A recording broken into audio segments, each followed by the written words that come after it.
So, I've had a lot of questions asked on what camera I use.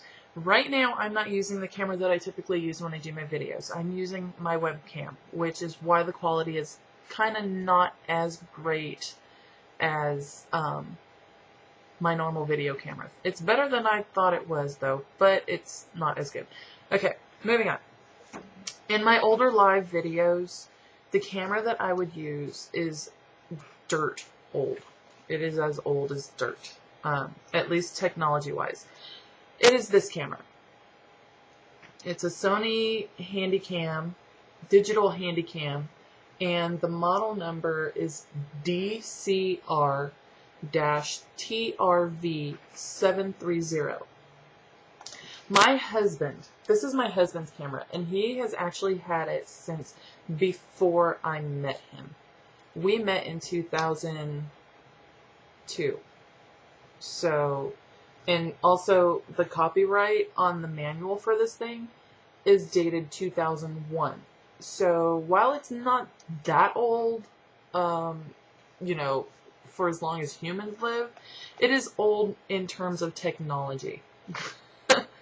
I mean, look at how big it is, okay? This is my hand, and I have a big hand.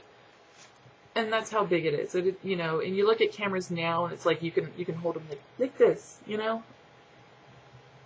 But in my older live videos, when I first started doing them, this is what I would use. And a majority of my live videos are shot with this. I've only just recently switched to another camera, which would be this one. It's a Canon G9. And I started using this for my video recording. I don't know why. Oh, I know why. Because it was easier to transfer videos back and forth between this camera and my computer. Also, because I, you know, could save the videos on an SD card. It's an 8 gig SD card, and I have 3 of these. So ultimately, I switched to this with videos. Just switched over. So then that way I could record multiple videos at one time. Then all I have to do is just edit them and upload them.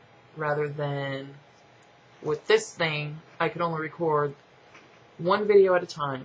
It would only hold an hour's worth of video. And normally my videos would take up like half an hour. So that's half an hour of recording, half an hour of transferring it. And then if there were any dropped frames, I'd have to transfer it again, just in case they were important frames.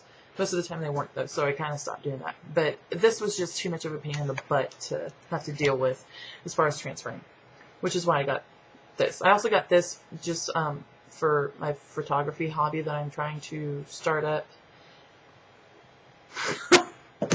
I'll let you all know how that's going. But yeah, the camera I use now for my videos is a Canon G9. However, this little bitch has decided to stop working on me. So I'm trying to get it fixed and see how much it's going to cost me and everything. So then that way I don't have to use this. Plus, this was a $500 camera and I've only gotten 16 months worth of use out of it. So that's not cool. That's not cool in my book. I'm getting this bitch fixed.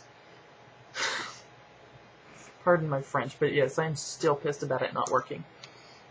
Now for my pictures, I use this camera. This is another older camera. My husband and I, we bought it for my husband when he deployed to Iraq in 2004. We bought it in December of 2004 from Sam's Club, and it came like this with a little pack of batteries and an XD card, the memory card that you use for this one. I don't know where it went.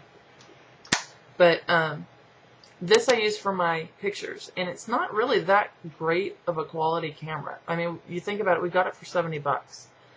And the megapixel, just to give you enough, you could know, we still have the sticker on it that tells you all the information about it. The megapixels, it's 3.2.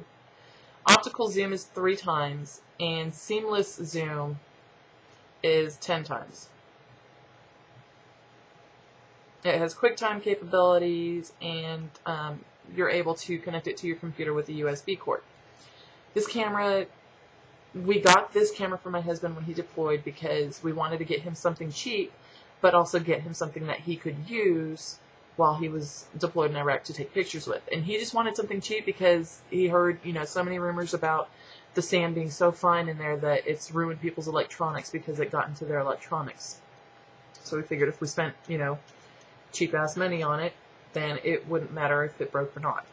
This camera has, however, because of my makeup tutorials, proved me infallible. I love it for my pictures.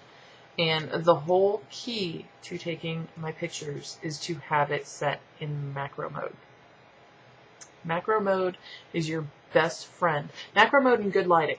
But macro mode is your very best friend when it comes to taking close-up pictures like I do of my eyeball. Wrong eye. Here we go. But if you do not know what macro mode is on your camera, if you have a digital camera, if you look at the back of it typically whenever you're taking pictures, if you can see that little flower there that's right up on top, that is macro mode. Now yours may not be on the top, yours may be on one of the side buttons anywhere, or if you have one of those cameras that has a dial where you can change the setting on it if you want to do video or camera or look at your pictures, there may be a little setting on there that has the flower. Any camera that has the flower means macro mode. So, and basically macro mode allows you to take pictures up close and personal where you're holding the camera only about, I don't know, less than a foot away. When I take my pictures of my eyeball, I typically have the camera like this close to my face. You can see that. It's only like 2 or 3 inches from my eye, and I take the pictures. That's how I can get the pictures to look so clear. But that is my quick video on what I use to shoot my videos with. Right now I am using my webcam, and it's a Logitech Communicate Deluxe S7500. I saw it pop up when I plugged it in, that's why I know it from memory. But that's what I use for my webcam, which I don't really use very often. I got it from Blog TV, go figure, and I've only been on Blog TV once, so I'm going to need to remedy that. What do you guys think?